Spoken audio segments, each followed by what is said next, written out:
ही काळी आई धनधान्य देई, ही काळी आई धनधान्य देई.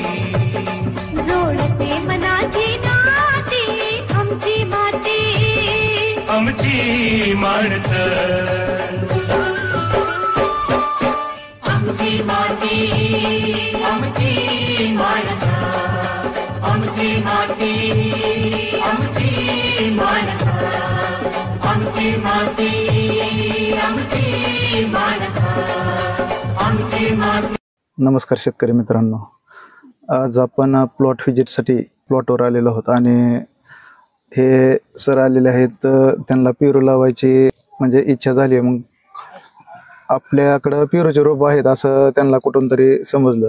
मग परवा सरांनी फोन केला कधी येऊ, मग आज दुपारून वेळ त्यांना दिला आपण. सर्वप्रथम आपला परिचय आपल्या शेतकरी मित्रांना सांगा. मी कमलाकर पाटील, सेवानिवृत्त शिक्षक आहे, पण मी द्राक्ष बागायतदार जुना. सर आपलं गाव आणि गाव माझं चिंचोली, तालुका बार्शी, जिल्हा सोलापूर. तर सोलापूर जिल्ह्यातून सोलापूर जिल्ह्यातून बार्शी तालुक्यातील हे शेतकरी मित्र आणि रिटायर शिक्षक मुख्याध्यापक पदावरून रिटायर झालेत. सरांना 1 तास 1.5 तास सरांबरोबर चर्चा केली. त्यातून म्हणजे असं कन्क्लुजन झालं माझं की त्यांना शेतीची फारच आवड आहे. म्हणजे पहिल्यापासून शेतीमध्ये ते एकदा का होईना दिवसातून शेतात गेल्याशिवाय त्यांना करमत नाही. त्यांच्याकडे 15 एकर द्राक्षाची बाग आहे आणि इतरही पिकामध्ये चांगलं काम आहे, खरबूज, कलिंगड. तर सर आता आम्ही आपल्याला 4-5 ठिकाणी पेरूच्या बागा दाखवल्या. हो, आपल्याला रोपांबद्दल ही माहिती दिली. तर सर आपल्या शेतकरी मित्रांना जरा सविस्तर सांगा की आपलं काम म्हणजे कशा पद्धतीनं चालतंय. हो, मी यांच्या बागा पाहिल्या, त्यांची स्वतःची घरची अगोदर पाहिली, त्यानंतर त्यांचे जवळचेच पिंपळगावचे शेतकरी मित्र शेतकरी मित्र सय्यद यांची बाग पाहिली, त्यांचं हार्वेस्टिंग बघितलं. त्याच्या शेजारची बी बाग त्यांची पाहिली. आता त्या बागेतच उभा आहे आम्ही. आणि मग हे बघून अजून आता मला अजून लवकरात लवकर कसं लावता येईल असं थोडंसं वाटायला लागलंय. आणि द्राक्ष पिकात ना थोडंसं इकडं वळावं थोडं. आता त्याच्या अगोदर मी बरीच पिकाचं हे केलं. डाळिंब लावलं होतं 5 एकर, लिंबूनी 10 एकर लावली होती. त्याच्यानंतर शेवगा लावला होता. पण कुठल्याच पिकात असं काही भरवसा आला नाही. म्हणजे इतर जे पिकं आहेत, द्राक्ष शेती किंवा जे आपली भाजीपाल्याची पिकं आहेत किंवा खरबूज, कलिंगड, वेलवर्गीय पिकं आहेत, ह्या पिकामध्ये आपल्याला फक्त गहण्याच्या बैलासारखं गोल गोल फिरावं लागतं. त्याच्यामध्ये निष्पन्न काहीच होत नाही. बरोबर. आता तसं पाहता म्हणजे 2001 ते 2010 या कालावधीमध्ये वेलवर्गीय पिकं, द्राक्ष किंवा इतर जे डाळिंब वगैरे फळपिकं आहेत त्याच्यातून तुफान पैसे मिळायचे शेतकऱ्यांना. पण आता सध्या परिस्थिती एकदम उलट झालेली आहे. तसं द्राक्ष शेती सुद्धा 100% केमिकलवर करावं लागते. त्यामुळं द्राक्षाची क्रेज आता खाणाऱ्याचं प्रमाण सुद्धा एकदम कमी झालं. तसं पाहता कोविडपासून द्राक्ष म्हणजे खाणाऱ्यांची संख्या अतिशय कमी झाली. आणि आपलं हे जे पेरूचं पीक आहे हे 90% ऑर्गॅनिक आणि 10% केमिकल म्हणलं तरी हरकत नाही. अशा पद्धतीचं पीक आहे. आपण याला फोम लावल्यापासून साधारण म्हणजे आपला फोम लावल्यावर किती दिवसामध्ये माल काढायला येतो तुमचा? 25 दिवसामध्ये काढायला आला. हो, चालू झालं. तर 25 दिवसामध्ये आपण कुठलीही फवारणी केली नाही त्याला? नाही, सोडायचं तुम्ही सांगितलं तेवढं, बाकी काय नाही. लिक्विड खत किंवा जे फवारणी समज माल तर झाकलेलाच होता ना. त्यामुळं हे जे पीक आहे ते खाणाऱ्यासाठी एकदम ऑर्गॅनिक पद्धतीचं केमिकल फ्री म्हटलं तरी हरकत नाही. आणि दुसरा ह्याच्यामध्ये असा प्लस पॉइंट आहे की आपण द्राक्ष शेतीमध्ये ऑक्टोबरला छाटणी केली आणि बहार समजा फेल गेला आपला तर त्याच्यामध्ये चान्स नाही. परत दुसरं पीक यायला 18 म्हणजे 2 वर्ष त्या शेतकऱ्याचे जातात आणि 2 वर्षाचा खर्च पण चुकत नाही. आता आपण समक्ष पाहिलं आपल्या माझ्या स्वतःच्या घरच्या बागेत ही असा प्रॉब्लेम आला होता आम्हाला की आम्ही एप्रिल महिन्यामध्ये छाटण्या केल्या तर त्या छाटणीचं मे महिन्यात टेम्परेचर अतिशय हाय गेल्यामुळं थोडंसं ड्रॉपिंगचा प्रॉब्लेम आला होता. तसं पाहिलं तर माझ्या 7 वर्षाच्या अनुभवात हे पहिल्यांदाच घडलं, कारण ह्या वर्षीच एवढं टेम्परेचर राहिलं. ही सुद्धा बाग 1 एप्रिल ते 5 एप्रिलच्या दरम्यानची छाटणी होती. ह्याच्यामध्ये हे तोच प्रकार थोडंसं ड्रॉपिंग झालं होतं, म्हणून आपण लगेच 15 जुलैला ह्याची छाटणी केली होती.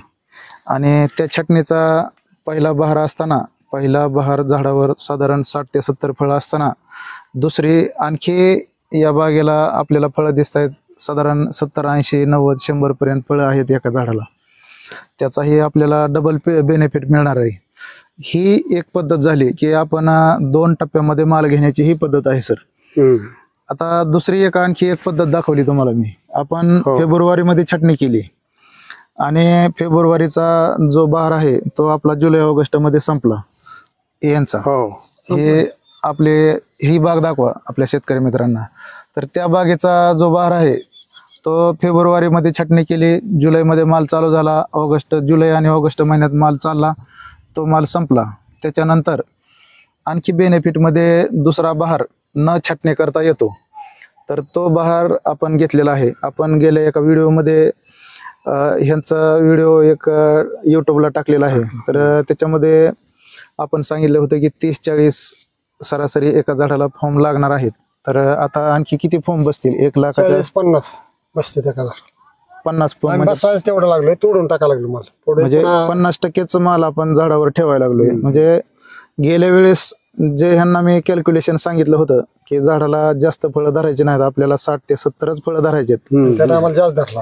त्या टायमिंगला ह्यांनी 100-110 फळं म्हणजे धरली, 100-110 फॉर्म लावले. आणि त्याच्यापासून आपल्याला म्हणजे किती टन माल निघाला? 22-23 टन.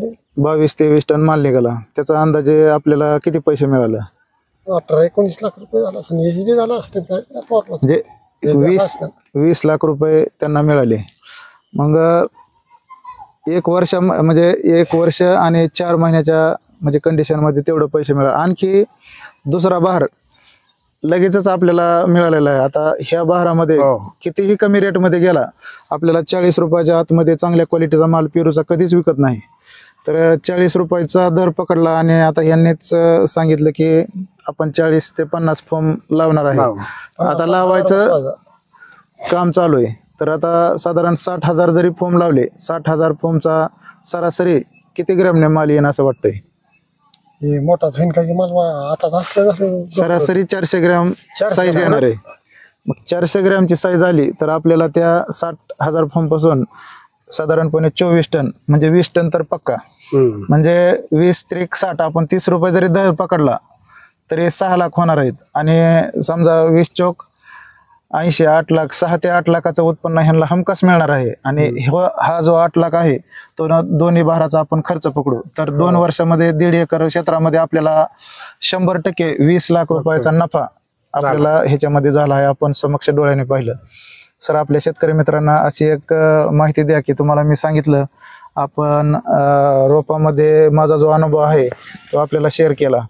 तसं पाहिलं तर तुम्ही बऱ्याचशा ठिकाणी आणखी पाहिलेलं असेल, तर ते सुद्धा आपल्या शेतकरी मित्रांना शेअर करा की आपण जे शेतकऱ्यांना आपण सांगतोय की 100% गॅरंटीनं आपण नेमॅटोड फ्री रोप देत आहोत. आणि आपण दिलेल्या रोपांना 3 वर्ष नेमॅटोडचं औषध सुद्धा सोडायची गरज नाही. तर हा जो अनुभव आहे ते आपल्या शेतकरी मित्रांना सर तुम्ही सांगा. आता तुम्ही या बागा बघितल्या, इथं कुठं आपल्याला नेमॅटोडचं हे झाड आढळलेलं नाही. एक बी नाही बागात, एक सुद्धा झाड आढळलेलं नाही. आता ही 2 वर्षाची बाग आहे, एक हे नेमॅटोडचं झाड नाही. आणि सर, तो जो प्रकार आहे की नेमॅटोड फ्री कसं झाड असतं किंवा नेमॅटोड फ्री रोप कसं देतो आपण, आपली रिजेक्शन रोप ही तुम्हाला दाखवली. तर ते आपल्या शेतकरी मित्रांना थोडासा आपला एक अनुभव सांगा सर. मी आज खरे बापूंच्या घरच्या शेतामध्ये गेलो, त्यानंतर त्यांची रोपवाटिका पाहिली. त्यांनी मला ते बरेच रोपांचं वेगवेगळं दाखवलं. नेमॅटोड असलेली रोपं कुठली असतात, बिगर नेमॅटोडची कुठली आहेत, आणि माझ्याकडं 3 वर्ष नेमॅटोड येणार नाही असं मी गॅरंटेड सांगतो अशी खात्रीही दिली. आणि त्यानंतर मग शेजारी पाजारी बागा बघायला आम्ही सुरुवात केली. आता मला असं वाटतं की द्राक्ष करणारा शेतकऱ्याला किती कष्ट झालेलं असतं हे त्याच्याच जीवाला माहित असतं. म्हणजे बाकीच्याने ते द्राक्षवाल्याचं पुढे घ्यायचं नाही. हा. ह्यांच्याकडे होती हा. आणि मग ते बघून मी म्हटलं आता हे द्राक्ष, आता मी स्वतः माझी 3 एकर द्राक्षाची बाग काढून ऑक्टोबर छाटणी न करता बाग काढून त्या जागेवर पेरू लावायचा निर्णय घेतलेला आहे.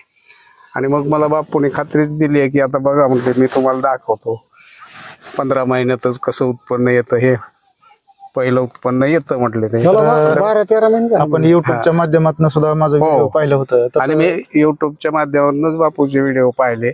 आता युट्यूबवर बऱ्याच जणांचे व्हिडिओ येतात आणि मग त्यातून आपण काय घ्यावं ते आजपर्यंतच्या अनुभवातनं मी डायरेक्ट बापूला फोन केला आणि मग विचारल्यावर आज त्यांची भेट घेतली आणि मी आता लगेच बुक करून 1 महिन्याच्या आत लागण करायचं असं चाललेलंच आहे. आपण सर रोपांबद्दल असं सांगितलं होतं की जे आपण रोपं देतोय ते एकदम कमी कालावधीची, साधारण 6 ते 10 इंचाचं रोप म्हणजे पेरू पिकामध्ये 6 ते 10 इंचाचंच रोप हेल्दी असतं आणि निमॅटोड फ्री पण असतं.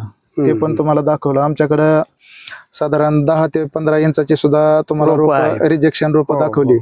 ते सर सुरुवातीला तुम्ही त्या रोपाकडे आकर्षित झालात. हेच म्हणजे तुम्हाला मी अगोदर म्हणजे त्या रोपातलं जे गुपित आहे ते न सांगता तुम्हाला अगोदर दाखवली की सर ह्या दोन्हीपैकी कोणती रोप तुम्ही प्रेफर कराल. तर तुम्ही जी आमची रिजेक्शन होती ती प्रेफर केली.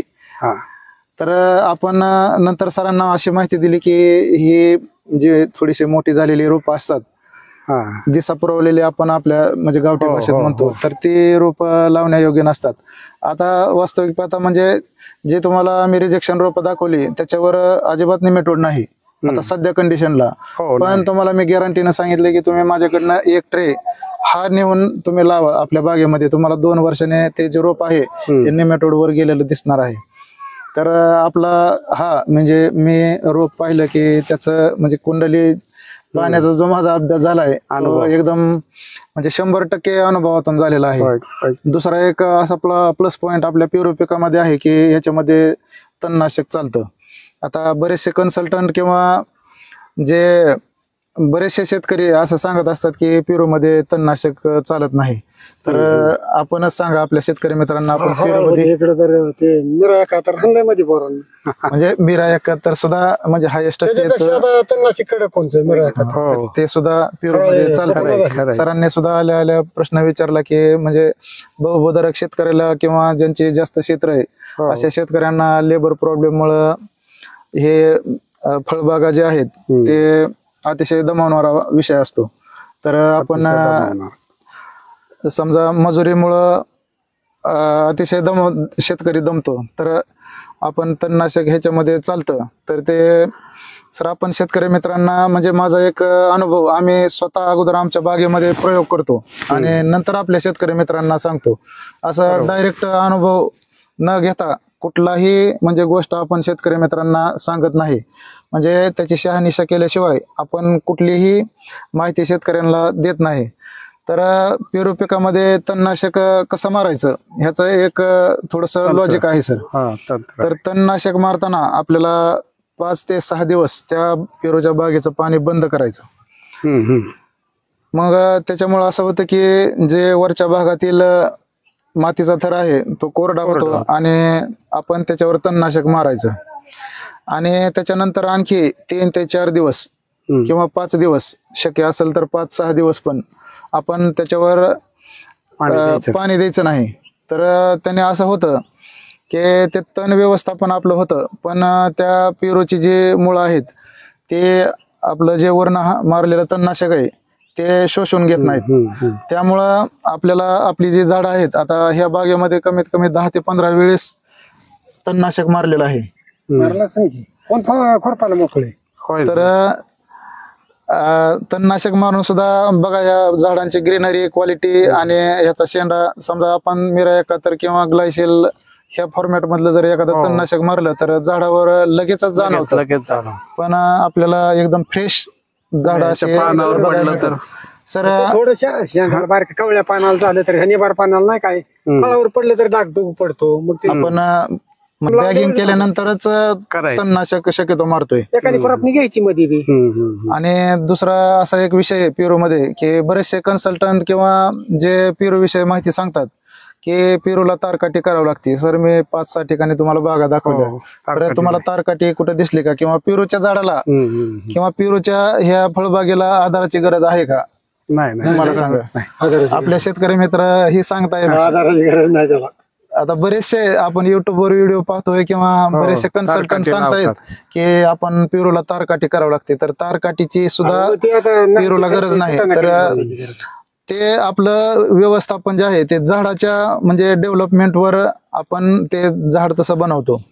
बरोबर. म्हणजे आपण सुरुवातीला साधारण 6 ते 10 इंचाचं रोप लावतो. त्या रोपाचा आपण 1.25 फुटाचं झाड झालं की त्याचा पहिला शेंडा कट करतो. त्याच्यानंतर त्याला 4 ब्रँचेस येतात. त्या प्रत्येक ब्रँचचा नंतर आणखी एक वेळा शेंडा कट करतो. तो शेंडा आपण 6व्या पानाच्या अवस्थेमध्ये कट करतो. त्याच्यानंतर असं 3 वेळा 6 पानाच्या अवस्थेमध्ये शेंडा कट करतो. म्हणजे ते झाडाचं जे ब्रँचेस आहेत ते शेंडा कट केल्यामुळं त्याला ताकद मिळते आणि ते जो आलेला माल आहे तो धरण्याची किंवा तो झाडाचं स्वतः बॅलन्स करण्याची क्षमता झाड स्वतः निर्माण करतं. म्हणजे असं मी सर्व हे 7 वर्षाच्या अनुभवातूनच सांगतोय. बरोबर. सर आमचं हे एकूण सगळं जे काम आहे ते कसं वाटलं आपल्याला? एकदम छान वाटलं आणि साध्या सोप्या भाषेमध्ये सगळं विश्लेषण केलेलं आहे. लोकांना कळतंय, समजतं आणि लपवून छपवून काही नाही. जे आहे ते सगळं समोर. आता खर्च होईल तर आमच्या घरची माणसं म्हणजे आता 4 लाखाला घालवायचं. आता म्हणजे यांच्या प्लॉटवर व्हिजिट करताना सुरुवातीला फोम लावायच्या कंडिशन मध्ये बाग होती आणि फोम लावायचा जो खर्च आहे तो 3 लाखाच्या आसपास म्हणजे जाईल. फोम आणि बाकी इतर खत वगैरे लिक्विड खतांचा हा जो खर्च आहे तो 3 लाखापर्यंत जाईल. तर यांच्या घरच्यांनी असं मला विचारलं की म्हणजे त्यांना हा जो 3 लाखाचा खर्च आहे तो एकदम फारच जास्त वाटला. मग त्यांना मी असं सांगितलं होतं की तुम्ही हा जो खर्च आहे तो बिनधास्त करा. आपण म्हणजे तुमच्या आयुष्यातलं हे सगळ्यात मोठं उत्पन्न होणार आहे. तर आपल्या शेतकरी मित्रांना हा माझा शब्द सुद्धा तुम्ही सांगा की बरं झालं उत्पन्न. म्हणजे तुमच्या आयुष्यातलं सगळ्यात मोठं, आपण जसं सांगितलं अगोदर आपण सांगितलं होतं सर यांना की तुमच्या आयुष्यातलं सगळ्यात मोठं उत्पन्न हे असणार आहे. सगळ्यात महत्वाचं सर की द्राक्ष पीक आणि पेरू पीक ह्याच्यातला फरकच एवढा आहे की हे नैसर्गिक आपत्तीला बळी जात नाही. म्हणजे मोठा पाऊस झाला, हार्वेस्टिंग आहे आणि मोठा पाऊस झाला तरी काय द्राक्षाला सगळं क्रॅकिंग होणार. जोपर्यंत पैसे हातात येत नाहीत तोपर्यंत द्राक्षाचं पीक शून्य असतं. आमचं आणि असं फळ आहे का तोडून टाकायला लागलो आता. समजा नाही 3रे बी होते आम्हाला छटणी म्हणजे बहारावर बहार असं आपल्याला कितीही वेळा 4-5 वेळा नाही धरता येतात. तर असं एकमेवच पीक आहे. आणि सर तुमचं द्राक्ष किंवा सीताफळ, डाळिंब, समजा डाळिंब यामध्ये येत नाही पण जे इतर तुमची फळबागा आहेत ते सर्व फळबागा त्यांचा एक स्पेसिफिक असा सीझन असतो की सीताफळाचा माल त्याच वेळेस येतो. तुम्हाला ऑड सीझन घेता येत नाही. तर समजा बरेचसे शेतकरी मित्र आता सध्या मला जवळपास डेली एक 50 ते 60 शेतकरी असं विचारतायत की पेरूच्या लागवडी भयंकर व्हायला लागल्यात, पेरू शेतीचं काय होईल? तर त्या शेतकरी मित्रांना त्याचं उत्तर असं आहे की आपल्याला समजा आपल्या कॉम्पिटिशन मध्ये समजा 1000 एकरची लागवड झाली तर त्याच्यातील फक्त 200 शेतकरी आपल्या बरोबर छाटणी करतात. आणि ह्याचं कसं आहे वर्षातून कधीही फळ धरता येतं. त्यामुळं फक्त 200 शेतकरी आपल्या बरोबर हार्वेस्टिंगला येत नाहीत सर. 200 ते 300 शेतकरी, समजा 300 शेतकरी आपल्या बरोबर सर्वांच्या 300 जणांच्या छाटण्या एका वेळेस झाल्या तर काही शेतकरी 60 फोम लावतात एका झाडाला, काही शेतकरी 80 लावतात, काही 100 लावतात, काही 125 लावतात. तर ह्यांचा सुद्धा एक अनुभव आहे. आपल्या दुसऱ्या एका शेतकरी मित्रांनी दोघांच्या बागा बरोबर छटणी केलेल्या होत्या. तर मालामध्ये फरक पडतो का, म्हणजे मागे पुढे होतं का की आपण 100 जिथं फोम लावलेत तो माल लेट चालू होतो आणि जिथं 60 फोम लावलेत तो माल लवकर हार्वेस्टिंग होणार. म्हणजे आपल्या कॉम्पिटिशन मध्ये छटणीला जर समजा 300 शेतकरी असलं तर त्याच्यातली संख्या म्हणजे 70-80 शेतकरीच आपल्या कॉम्पिटिशन मध्ये येतात. म्हणजे अशा पद्धतीनं बेची काही गरज नाही. पेरू लागवड करायला आपल्याला पेरू मध्ये पैसे कमवायला भरपूर चान्स आहे. आपल्याला आपलं द्राक्ष सर आताच्या कंडिशनला जुलै, ऑगस्ट, सप्टेंबर या महिन्यामध्ये आपल्याला द्राक्ष, आंबा आणि जी उन्हाळ्यातली खरबूज, कलिंगड ही जी म्हणजे फळं आहेत त्यांना द्राक्ष, आंबा तर आपल्याला आणता येत नाही. आणि आंबा द्राक्ष मार्केटमध्ये नसल्यावर इतर कॉम्पिटिशन मध्ये फळं नसतात. आणि जे असतात फळं, समजा कलिंगड, खरबूज असतं तर त्याला पावसाळ्यामध्ये म्हणजे खाण्याची जी आपल्या समाजात म्हणजे खाण्याचं प्रमाण कमी असतं, त्यामुळे सर्दी वगैरे होण्याचे म्हणजे चान्सेस असतात. त्यामुळं इतर फळं कमी प्रमाणात खाण्यात येतात. तसं म्हणजे पेरू हे असं पीक आहे की आपण वर्षभरात कधी पण मार्केटला आणू शकतो आणि कोणत्याही वेळेस आणल्यामुळं नवरात्रात पेरूला सर्वात जास्त बाजार मिळतात. वर्षातील एकदम उच्चांकी भाव नवरात्रामध्ये असतो. गेल्या वर्षी आम्हाला 100 रुपयाचे बाजार जागेवरून व्यापारी मित्र आपले घेऊन जात होते. म्हणजे असं एकंदरीत पेरूचं हे सर्व नियोजन आहे. सर, आपण एवढ्या दुरून आलात, आमच्या म्हणजे काम पाहिलं त्याबद्दल आपलं आभारी आहे. धन्यवाद.